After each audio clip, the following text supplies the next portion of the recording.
Um sorriso perfeito com certeza é imprescindível em qualquer relação, seja ela de trabalho, afetiva ou familiar. E hoje nós vamos falar sobre saúde bucal. Eu estou aqui com o Dr. Ricardo Gaeta, que vai nos aprofundar um pouco mais sobre esse assunto. Ricardo, o que é saúde bucal?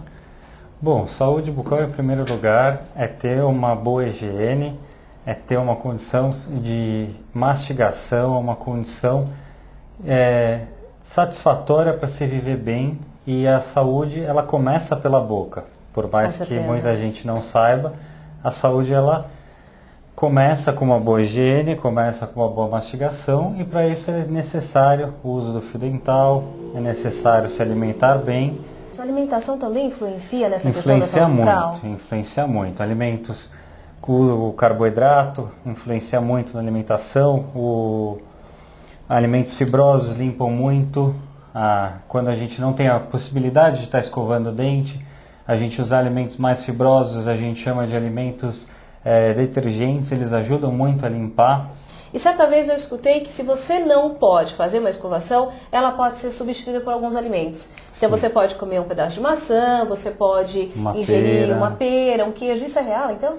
Então, os alimentos, os carboidratos, eles têm um acúmulo maior, ficam mais impactados entre os dentes, na região onde a gente mastiga.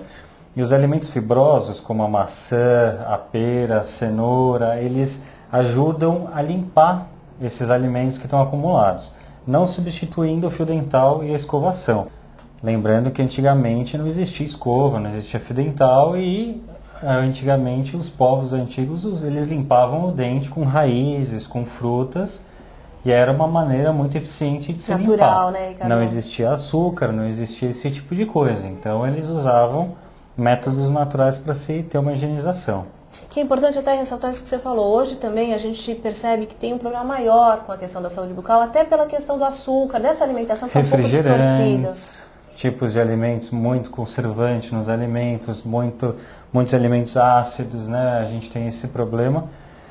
Os salgadinhos, eles acumulam muito nos dentes das crianças, né? Que a criança, além de não escovar o dente direito, a comida que a criança gosta, aquela comida que é o carboidrato, ele acumula muito no dente da criança, entre os dentes, ela não costuma passar fio dental, ela não costuma higienizar direito, então isso causa mais cárie, é bem complicada essa higienização. Inclusive, Ricardo, essa questão ressalta até a questão do contexto familiar, né? Sim, essa parte é bem familiar. Tanto a criança incentiva o adulto a melhorar a escovação, muitos pacientes nossos não tinham o hábito da escovação e mesmo com o nosso incentivo era difícil atingir esse hábito da escovação. Mas com o filho, ele querer motivar o filho a não ter a perda dental que ele teve, ele acaba motivando o filho a escovar o dente e para motivar o filho ele escova o dente junto. Então ele acaba incentivando o filho a escovar e acaba criando ele mesmo o hábito da escovação. É um espelho, né? É o espelho, tanto da criança com o pai como o pai para a criança. Qual que é a idade ideal para a criança começar a fazer a sua visita ao dentista? Olha, hoje eu acho importante até uma odontologia neonatal, né? A mãe procurar o odontopediatra até mesmo antes da criança nascer, para ter uma orientação de como fazer a higienização do bebê, como fazer a correta higienização da mucosa até mesmo antes dos dentes nascerem, quando vai nascer o primeiro dente, como fazer a higienização dessa gengiva, como começar a higienizar quando a criança sente a dor. Muitas vezes a criança chora muito quando está nascendo esse dente, e para a mãe saber como lidar com essa situação. Tem uma situação muito marcante até em cima do que você está falando, que é a questão da cárie do leite, né? A cárie de mamadeira, a cárie do leite.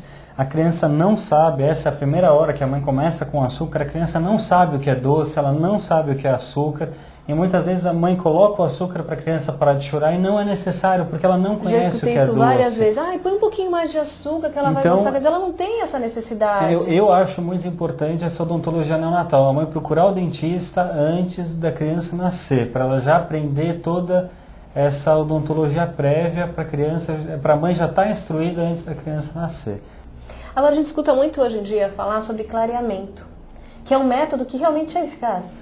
Ele é bem eficaz. O problema é que a maioria dos alimentos que a gente consome, principalmente o brasileiro, são alimentos que eles acabam escurecendo o dente. Hoje o brasileiro ele é o maior consumidor de café, né?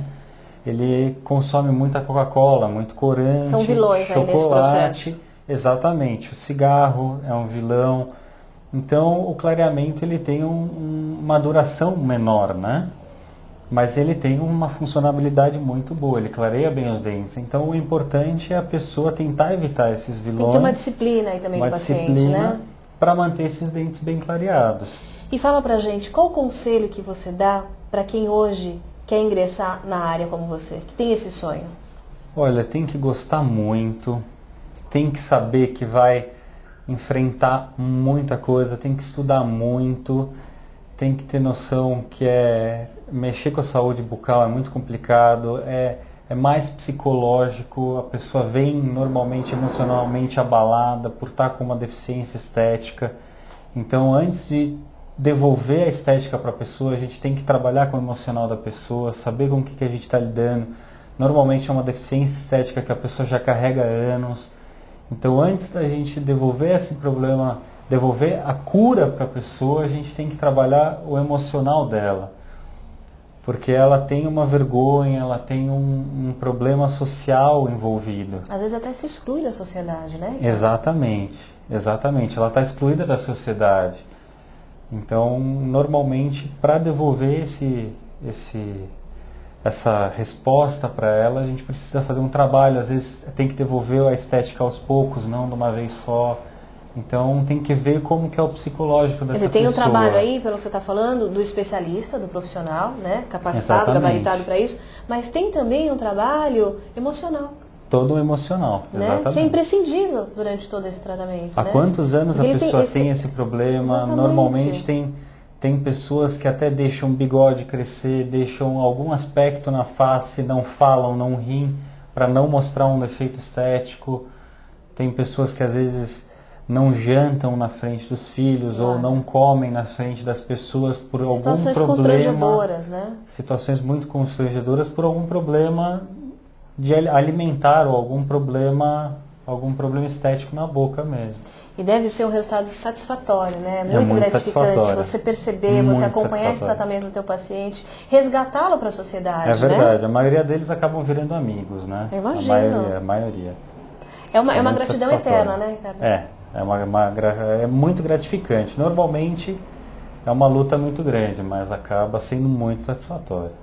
Bom, como eu sempre digo, os dentes com certeza são o seu primeiro cartão de visita. Portanto, cuide muito bem da sua saúde bucal. Mulher de AZ chega ao fim. Eu espero você na próxima semana, aqui às 5h30. Um ótimo final de semana e até lá!